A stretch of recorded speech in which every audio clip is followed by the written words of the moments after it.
안녕하세요. 오늘도 서연살롱을 찾아주셔서 감사합니다. 서울에 사는 40대 여성이에요. 요즘 집값 때문에 다들 난리죠. 결혼 11년 차인 저희 부부도 불과 몇 년 전까지 월세와 전셋집을 전전하며 집 없는 서름을 겪었어요. 그러다 2년 전 30년 된 빌라를 구입해서 드디어 이사 걱정 없이 내 집 마련에 성공해 살고 있답니다. 집 계약 기간이 끝날 때마다 보증금 올리겠다는 집주인 전화에 가슴을 조이곤 했는데 이제는 그런 걱정 없이 살 수 있어서 얼마나 좋은지 몰라요.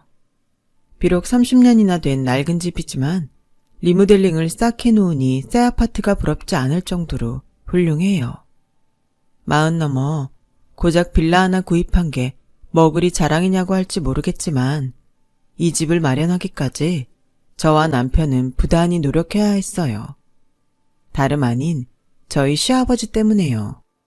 솔직히 저희 부부의 월급이면 훨씬 이전에 내 집 마련을 할 수 있었지만 시아버지가 툭 하면 사고를 치셔서 적게는 수백, 많게는 1,000만 원가량 돈을 까먹느라 어쩔 수 없었어요. 그나마 이제라도 이런 집을 살 수 있었던 건 시어머니 덕분이에요. 저희 시어머니는 독불장군 남편과 반세기 가까이 살아오시면서 정말 산전수전 다 겪으셨어요. 저 같으면 진작 이혼 서류에 도장 찍고 남남이 됐겠지만 저희 어머님은 천성이 착하셔서 나만 참고 살면 집안이 조용하다는 심정으로 이날 이때까지 살아오셨지 뭐예요. 저로서는 도저히 이해가 안 가는 행동이지만 어머님 입장에선 그럴 수밖에 없었는지도 몰라요. 저희 어머님은 친정이 없어요. 태어날 때부터 부모가 없는 사람이 어디 있겠냐마는 적어도 어머님의 경우는 그랬어요. 전후 세대인 어머님은 어떤 이유에선지 태어나자마자 교회 앞에 버려졌대요. 목사 부부의 도움으로 국민학교까지는 가까스로 다닐 수 있었다더군요. 국민학교 졸업을 앞둔 어느 날 한 신도가 시어머니를 서울로 데려가 중고등학교를 보내주겠다고 하는 바람에 목사님 부부는 그분께 저희 어머니를 맡기셨어요. 하지만 그건 새빨간 거짓말이었죠. 그저 돈 안 들이고 부려먹을 식모가 필요했던 거였어요. 비록 가난했지만 목사님 부부의 사랑을 받고 살았던 시어머니는 하루아침에 변해버린 자신의 인생에 암담했지만 그렇다고 다시 목사님 댁에 돌아갈 수는 없었다더군요. 당시 목사님 댁에는 저희 어머님 말고도 보살펴야 할 아이들이 많아서 가난에 시달리고 있었으니까요. 자신을 키워주신 분들께 끝까지 짐이 되고 싶지는 않았던 거예요. 그래서 맛있는 것도 잘 먹고 학교도 잘 다니고 있다고 거짓 편지를 보냈죠. 나만 참으면 된다는 시어머니의 마인드는 불우했던 환경 때문에 형성된 게 아닐까 생각해요. 그리고 그런 생각은 나이가 들어서도 굳은 살처럼 박혀버린 거고요. 반면 시아버지는 세상에 둘도 없는 독불장군 타입이셨어요. 오랜 세월 직업군인으로 살아오신 분이라 집에서도 밖에서도 무조건 명령조로 말씀하셨죠. 심지어 상견례 때 저희 부모님한테도 마치 부하한테 명령하듯 했다니까요. 그뿐인 줄 아세요? 예비 며느리랑 예비 사돈 앞에서 어찌나 시어머니한테 윽박지르고 호통치시던지 보고 있는 사람이 더 불편해서 고개를 못 들 정도였어요. 그날 집에 돌아오자마자 엄마가 바로 그러시더군요. 네 시아버지는 어쩜 사람이 그러니? 아니, 와이프가 자기 집 종이라도 된다고 생각하는 거니 뭐니? 자기가 부리는 종이라도 그래. 어떻게 남들 앞에서 그렇게 대하니? 자식은 부모 닮는다고 오늘 보니 우리가 박서방한테 속고 있는 게 아닌가 걱정되더라. 그렇잖아. 집에서 늘 자기 아빠가 엄마한테 함부로 하는 걸 보고 자란 사람인데 너한테는 잘하겠냐고. 그 밥에 그 나물이지. 엄마, 그런 걱정이라면 안 해도 돼. 그리고 자기 아빠 그러는 거에 질려서 나한테 끔찍하게 잘하니까 반면교사란 말도 있잖아. 말은 그렇게 했지만 솔직히 저도 걱정이 안 됐던 건 아니에요. 당시만 해도 아직 남편과 살아본 건 아니었으니까요. 저희 아빠는 저희 엄마라면 꾸벅하는 애처가라서 엄마는 그런 모습이 더욱 충격적이었을 거예요. 그렇게 불안불안한 상견례를 마치고 본격적으로 결혼 준비에 들어갔어요. 예상대로 혼수며 예단은 시아버지가 직접 나서서 진두지휘하셨어요.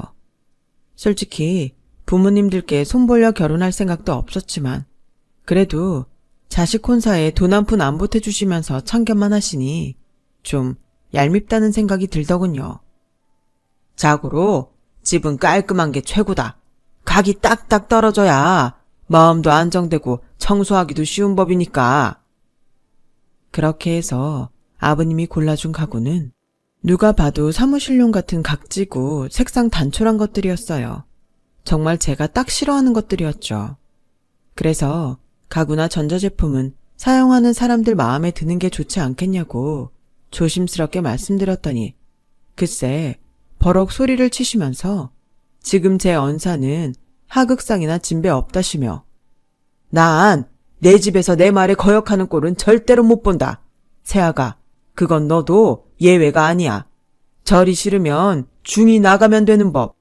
내 뜻에 못 따르겠다면 지금이라도 이 결혼 없던 일로 하자. 아니, 제가 뭘 그렇게 잘못한 건가요? 제 돈 주고 제가 살 집 꾸미는데 왜 아버님 뜻에 따라야 하는 거죠? 남편은 아버님과 저 사이에서 난처한 표정으로 서로를 말렸지만 저도 그날은 너무 화가 나고 분해서 끝까지 고집을 꺾지 않았어요. 집에 돌아와 부모님께 그 얘기를 했더니 저희 엄마도 더는 못 참겠다며 시댁에 전화를 했어요. 그리고는 시아버지와 1시간이 넘도록 피 튀기는 설전을 벌이셨죠. 결과는 반의 승리와 반의 패배였어요. 일단 가구와 가전 살림은 제가 원하는 디자인으로 하게 되었고 대신 배치는 최대한 각이 살도록 정리된 형태로 배치를 하게 되었거든요. 그런데요, 이게 이렇게 싸울 일인가요? 뭘 어떻게 놓고 살든 그건 그 집에 사는 사람 마음인데 도대체 왜 이렇게 사람을 피곤하게 하는 건지 참. 아무튼 그 일로 인해 시아버지는 저희 엄마가 만만치 않은 사람이란 걸 알게 되신 것 같아요. 평생 당신 말에 고분고분하기만 했던 여자와 살아오셨으니 아버님 딴엔 꽤 충격이었던 거죠. 언젠가 흘리는 말처럼 그러시더군요. 살다 내가 말싸움으로 여자한테 져보긴 처음이다. 어쨌거나 저쨌거나 이후로 아버님은 저희 집 살림에 더는 관여 안 하셨어요. 하지만 그 외의 일에는 여전히 당신이 모든 걸 컨트롤하려고 드셨죠. 반전셋집에서 신혼살림을 차렸던 저희 부부는 결혼 2년 차에 드디어 첫 애를 가지게 되었어요. 당시 살던 집은 아이가 태어나면 좀 좁을 것 같아서 무리가 되더라도 집을 살까 고민 중이었죠.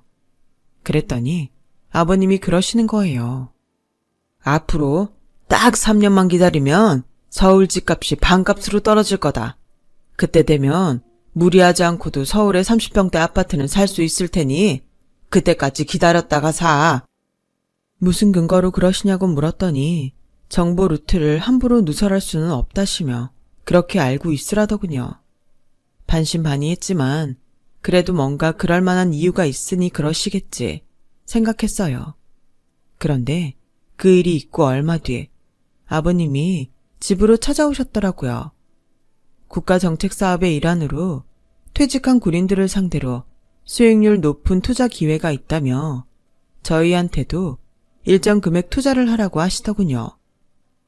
3년 뒤 내 집 마련하려면 그동안 돈 좀 모아두어야 할 거 아니냐.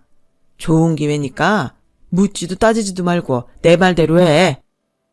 밑도 끝도 없는 투자 요구였지만 아버님이 군에서 퇴역하신 지 얼마 되지 않은 때인지라 대한민국 군조직을 믿었다고 하는 게 맞았겠지만요.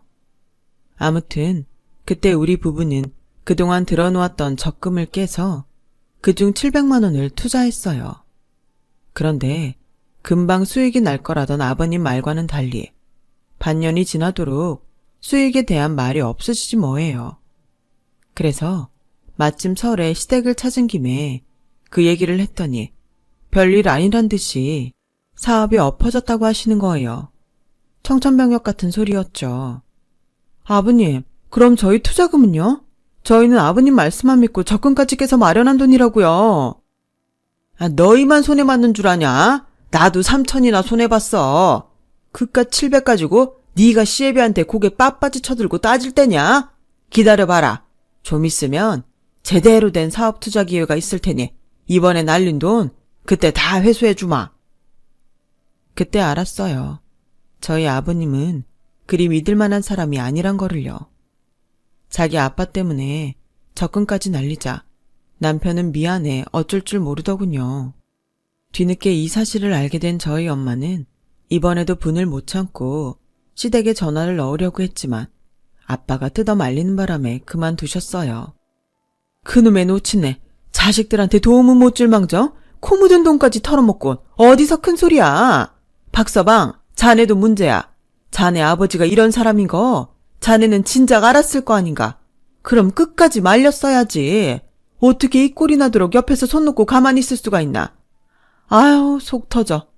남이면 고소라도 해서 돈이라도 찾아오지. 이건 시아버지란 사람이 벌인 일이니 법적으로 할 수도 없고. 그 일 이후 남편은 제 친정에 갈 때마다 저희 엄마 눈치를 보게 됐어요. 잊을만 하면 그때 얘기를 꺼내선 사위 귀를 누르곤 했거든요.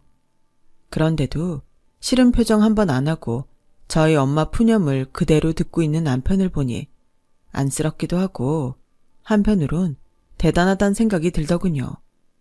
그건 아마도 남편이 아버님이 아닌 어머님을 닮아 그런 모양이었어요.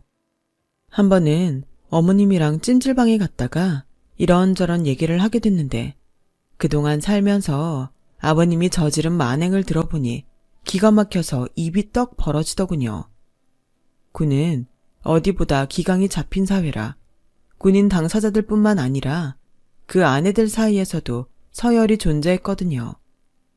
군인 아파트에 살 때는 김장철이 되면 서열 높은 상삿집에 가서 김장이며 집안일까지 하는 건 기본이고 때마다 어떻게든 남편 위에 잘 보이려고 선물 공세를 하는 건 국룰에 가까웠죠. 저희 어머님도 수십 년을 그렇게 살아오신 거죠. 그런데도 아버님은 늘 어머님한테 불만을 토로하셨어요. 남들은 학연이고 지원이고 다 동원해 사모님들이랑 친분을 다진다는데 당신은 뭐하고 있는 거야? 하긴 학벌이 있기래 든든한 친정이 있기래. 그러니 여자들 모임에도 못 끼고 빌빌거리지. 이래서야 내가 별이나 달 수 있겠어? 아버지만 아니면 너 같은 거랑 결혼할 일은 없었는데. 꼴 보기 싫으니까 한동안 내 눈에 띄지 마. 매번 진급 대상에서 빠질 때면 아버님은 모든 죄를 어머님 탓으로 돌리곤 핍박을 했더라고요. 정작 아버님 성격 때문에 군에서도 인정 못 받았다는 건 감춘 채 말이죠. 시어머니는 이미 부인들 뒷얘기를 통해 군에서 남편의 평판이 좋지 않다는 걸 알고 있었지만 당사자인 남편 마음이야 오죽할까 싶어 내내 입을 다무셨다고 하더군요. 그 후로 몇몇 불미스러운 사건에 연루된 아버님은 반강제로 군생활을 그만두게 되셨어요. 대개는 그 정도 군생활을 했으면 명예직이라도 의뢰가 들어오기 마련인데 아버님한테는 그런 자리조차 들어오지 않았어요. 이게 다 당신이 내조를 잘못해서 그런 거야. 윗사람이 앞에서야 떵떵거리지. 실상 그 사람들 좌지우지하는 건 다 안주인들 아냐? 그런데 오죽 당신이 처신을 잘못했으면 연줄 하나 없이 내가 이러고 있냐고.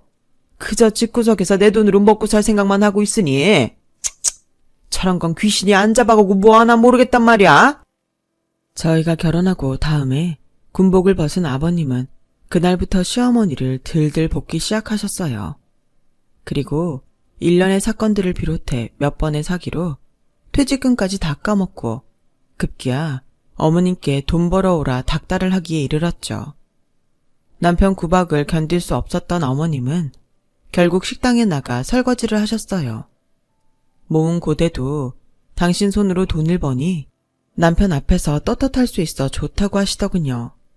그런 어머님을 볼 때마다 같은 여자로서 어머님 인생이 불쌍해 미치겠더라고요.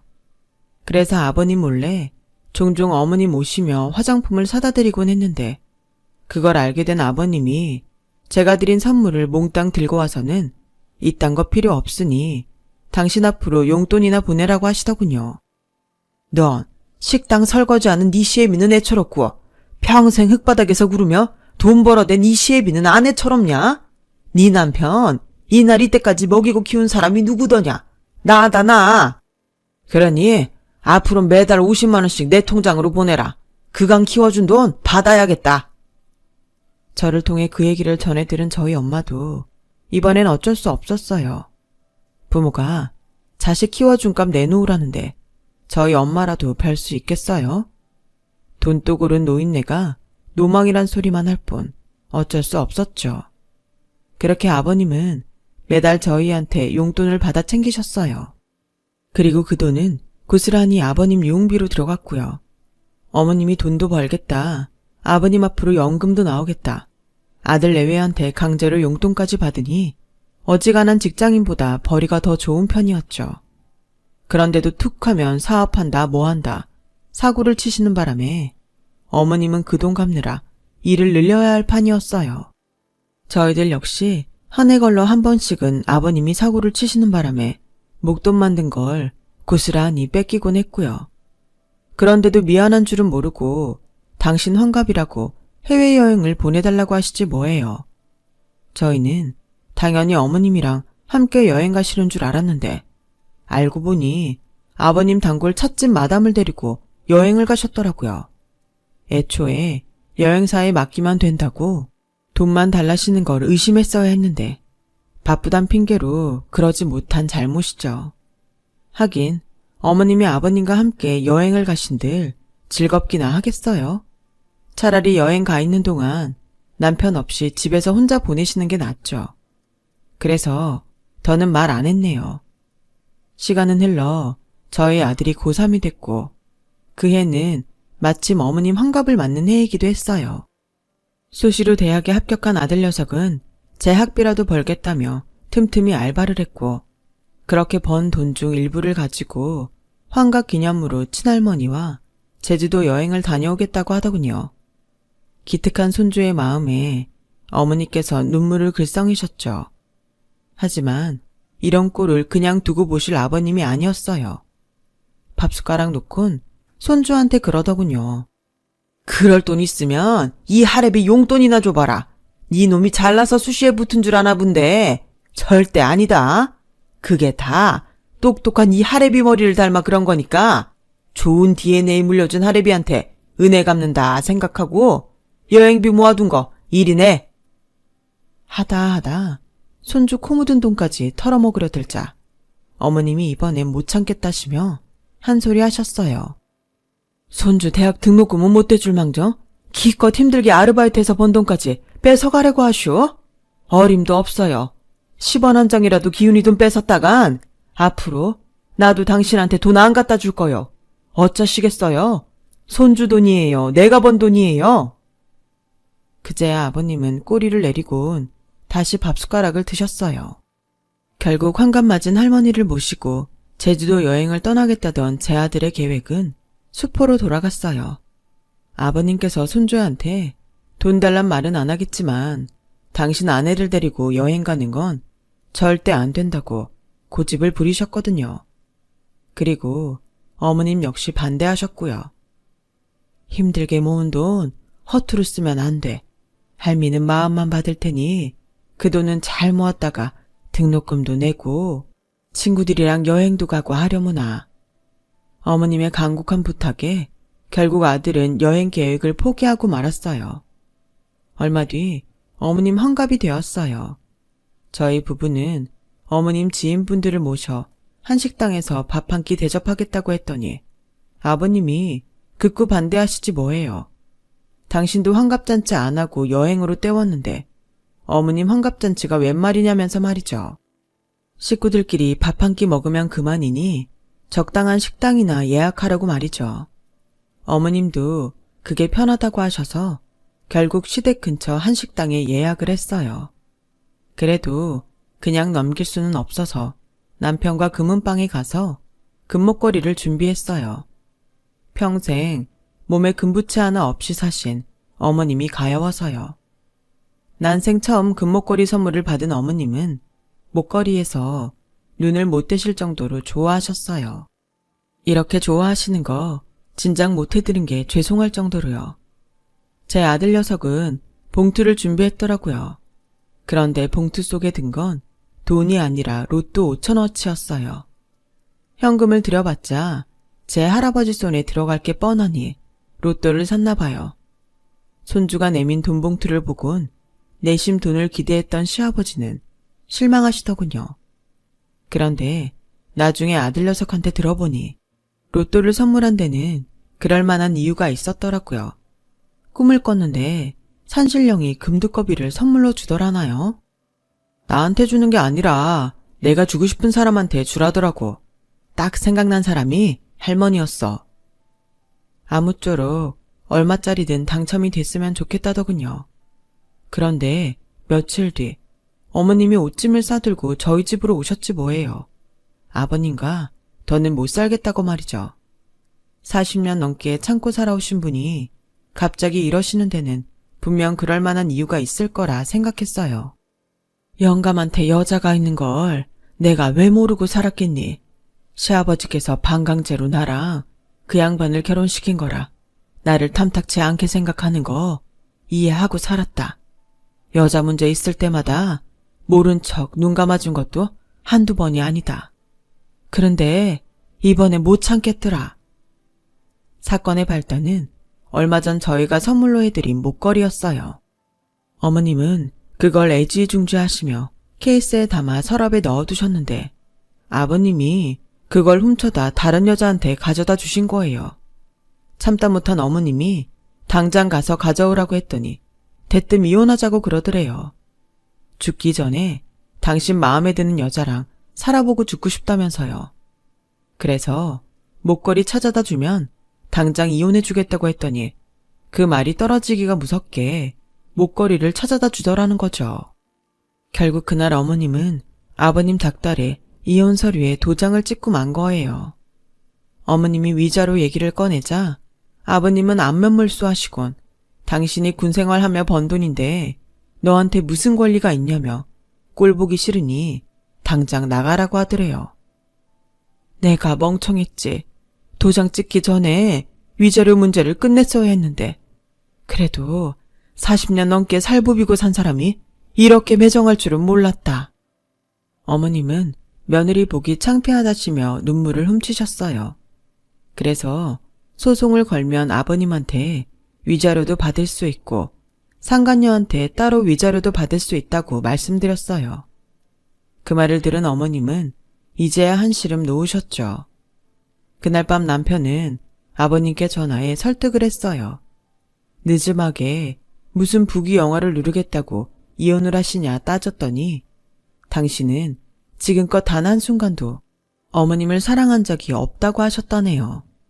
그래서 소송 얘기를 했더니 5천만 원을 주겠다고 하셨어요.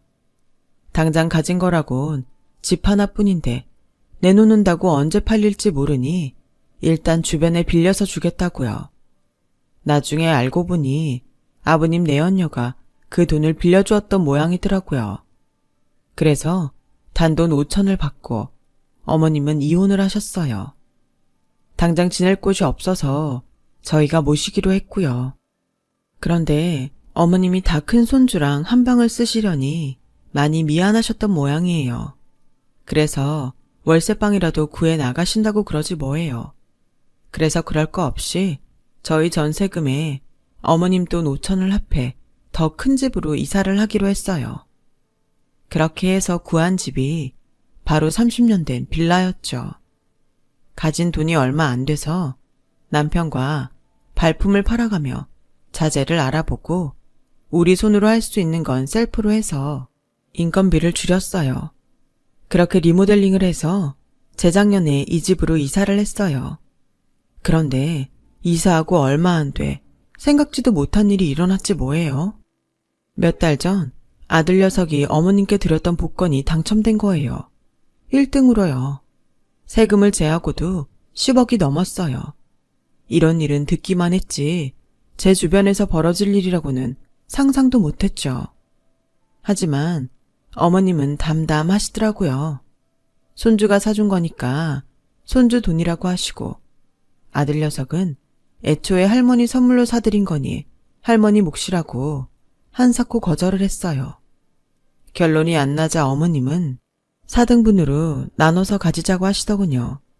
사실 당첨이 된 걸 알았을 때 저한테도 콩고물이 좀 떨어지지 않을까 기대했던지라 어머님의 말씀에 저도 모르게 만세를 불렀네요.